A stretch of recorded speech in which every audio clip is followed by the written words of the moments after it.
pagawa natin ng pinto dito sa may sa kabila. So kasi hindi aabot dito sa sa kubo.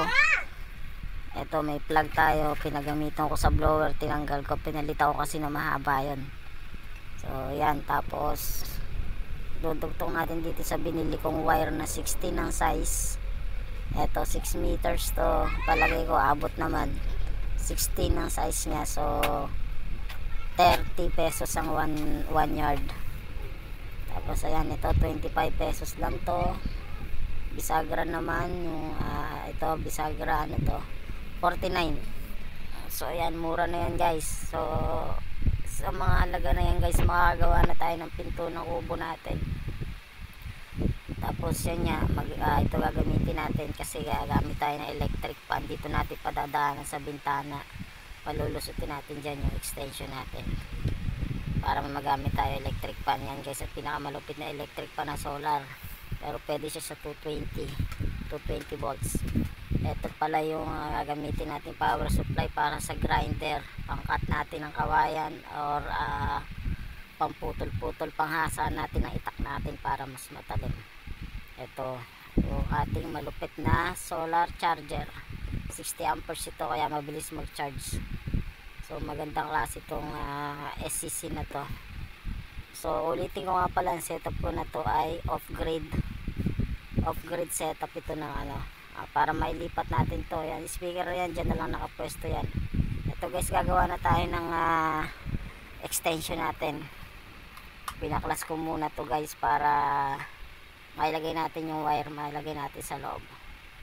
Yan guys, ganito rin palang klase yung nabili ko rito sa kubo, yung dinugtong ko sa breaker natin, tinap, para at least safety naman to guys. Syempre sa tagal na natin nagwa-wiring hindi pa naman tayo nakakasunog. Syempre ganun talaga pagka gusto mo isang bagay, gawin mo para hindi ka na magbayad sa or uupa pa na alam mo na makakatipid ka. Saka syempre gawin mo na mas maayos. Ayan guys, tibay niyan guys. At batak-batakan mo pa yung na yan, splice, mag-splice tayo ng ng wiring. Yan, dudugtong natin dito sa may dudugtong natin sa binili nating wire, yung plug na kinuha naman natin sa blower. So hindi na rin tayo bumili ng plug, so hindi rin gagamitin natin sa extension. So ganun lang guys, kapag may gusto kang gawin, isipin mo lang kung paano gagawin. Syempre minsan may mga tutorial naman sa mga site na pwede nating matutunan. So lakas lang ng loob, at saka syempre dapat huwag mong gagawin yung isang bagay kapag hindi mo alam. Ganun lang yun. Tapos syempre proper training pa rin, importante pa rin yung naintindihan natin yung ginagawa natin para mas maayos, para hindi rin tayo madisgrasya.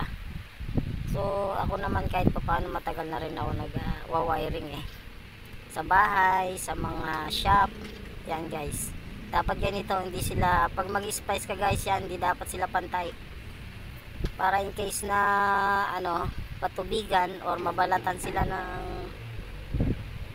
matanggal yung nila, yung electrical tape nila, hindi sila magdidikit. So kailangan magkahiwalay, magkalayo talaga yung dugtungan niya, sabihin hindi pantay yung putol. So kapag dinugtong natin, syempre splice natin siya ng mas matibay, yung bang kahit nahilahin siya hindi siya basta matatanggal sa pagkakadugtong. Ito guys, papakita ko sa inyo yung niyan. Yan, ganito yung mag-splice yan. Hindi kasi makita ng camera, wala kasi kung yan, ganito guys. Yan, kahit tilahin mo yan guys, matibay yan. So tatape na lang natin to guys. Sabay tape ko ito. Yun. So isa pang technique sa pagtitape guys, lahat naman ng electrical tape is rubberized. So kailangan natin medyo bibinatin natin siya, para dikit na dikit siya, kahit na matubigan siya, hindi papasok yung tubig sa loob ng wire, or hindi matatanggal yung dikit ng electrical tape. So magre-repellent lang siya, water repellent pagka kasi dikit na dikit. So hindi kailangan maluwag yung tape, kailangan medyo binat siya. So So yan, ganyan ang pag electrical tape natin sa mga splice or dugtungan ng mga wires. So yan guys, so nagan tayo ngayon dito. So, pangalawang wire na yung dudugtong natin, tapos natin babalutan ng maayos ng buo. Yan, ito yung pangalawang wire. So, ganun lang ang mag-splice guys. Tapos pag mapuputol ka, susukatin nyo rin para hindi sobra or hindi kulang, kasi yung wire nyan medyo babaloktot, hindi sila pantay kapag hindi maayos yung pagkakakat natin. Pag hindi sukat, kailangan susukatin din natin kahit paano para maganda-gandang tingnan, at saka hindi siya ma-stuck yung tubig sa loob. Ma-stuckan kasi yan guys kapag halimbawa may hangin, so magkukos pa rin siya ng sunog or mapuputol yung wire natin kasi laging nababasa. So yun ang experience ko talaga sa shop, na kapag lagi nababasa yung mga dugtungan, napakadaling maputol ng dugtungan. So mawawala yung connection ng kuryente. So ganun lang guys. Tapos yan, basta pagka magte-tape tayo, lagi tandaan natin guys yung medyo bibinatin natin yung electrical tape, kasi rubberized naman yan para hindi siya mapasukan ng tubig. Pero since hindi naman to mababasa, so hindi siya talaga, hindi kagaya sa shop sa car wash, lagi nababasa yung dugtungan. So mga 2 buwan, 3 buwan, mawawala na siya ng connection, so magdudugtong na naman. Hindi kasi natin maiwasan na hindi magkaroon ng dugtungan guys, kasi alam mo naman tayo, always low budget. Yung mga pwede pa natin gamitin, ginagamit pa natin. Hanggat kaya pang gamitin, gagamitin pa rin natin. Pero hindi naman delikado, kasi as long as alam natin yung ginagawa natin at alam natin gamitin yung mga gamit natin ng maayos. So kapag kasi hindi natin naintindihan yung mga ganyan, matatakot tayo ba tayo nag-ground. Pero sometimes kapag ako madalas ako mag-ground, lalo na sa pagka nagkakarawas ako. Pero okay lang sa akin yun, kasi hindi ka naman ano yan hindi naman masyadong delikado yan. At least alam natin kung ilang volts lang yung ground niyan, tapos saka natin yung nire-repair kapag kami yan. Halos ano siya, 7 yards, almost 7 meters to. Yan guys, mahaba na to. So yun nga guys, mamaya na lang tingnan natin doon tayo sa loob ng bahay. Ito nga pala yung nabili ko guys na kawayan, nakuha ko to ng 150, isang mahaba ito. Pinaputol ko na lang para hindi mahirap isakay sa kolong-kolong or i-drive. Nabili ko nga lang pala to dyan sa Purok 12. May nakita ako kasing maraming kawayan dun so baka ako may nagtitinda. So medyo magulang naman ito, kaya hindi siya masyadong hindi bubukbukin. So ang tendency naman kapag magulang at manipis yung kawayan, mabilis naman siyang mabiyak, mag-crack. So may technique din guys para pag pinapako natin siya, hindi siya mabibiyak. Ito nga pala guys, nagagamit na natin yung extension natin dito.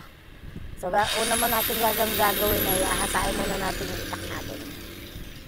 Ito yung grinder, ayan gumagana yung grinder ano yan, patalinin muna natin itak natin, hindi kasi natin ito masyado nagagamit para lang sa mga ganitong pagkakataon, pag meron lang tayong mga DIY. So medyo mapurol na siya guys, kaya ito asahin muna natin bago natin gamitin para mas mabilis, saka hindi nakakapagod. Kasi pagka mapurol yung itak natin hindi maganda yung maging kalalabasan ng ginagawa natin.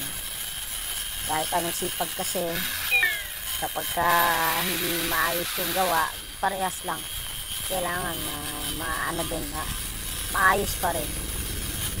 Sabi nga nila, mas daig ng madiskarte yung masipag. So eto nga, mag-DIY tayo ngayon ng pinto.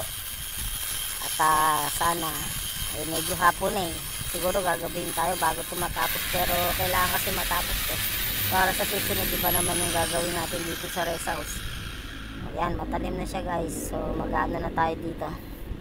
Umpisa na natin linisin yung kawayan na nabili natin. Saka nga pala, meron nga palang ayan yun, linis na natin yung kalahati. So tinanggalan natin yung mga buko. Yan yung naisip ko nga pala, may pinapabili alkansya sa akin yung anak ko, so ginawa ko na rin. Nauna ko pa nga matapos tong alkansya kaysa sa ano eh. O yan, inuna ko na to kasi baka mamaya pagka pagod nga ako, tatama rin akong gawin to.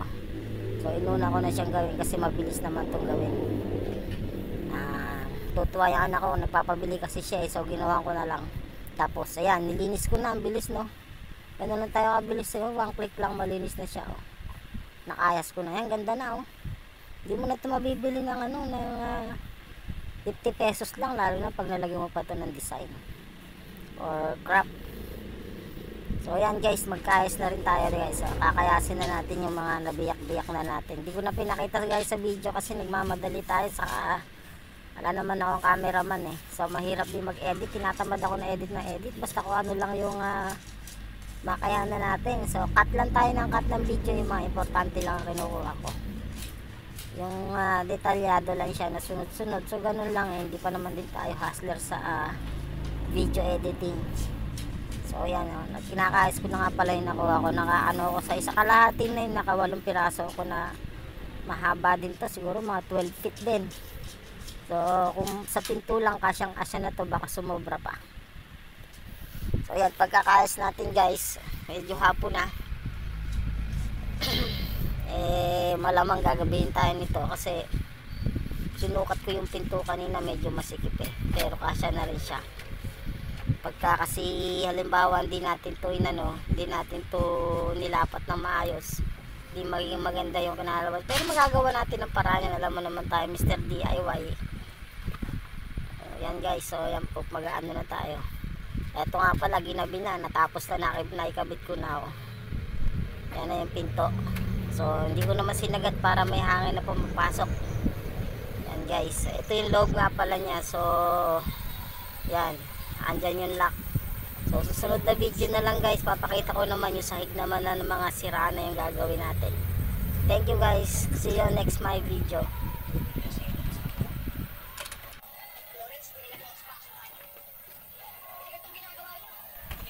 Please subscribe my YouTube channel. Syempre Mr. DIY.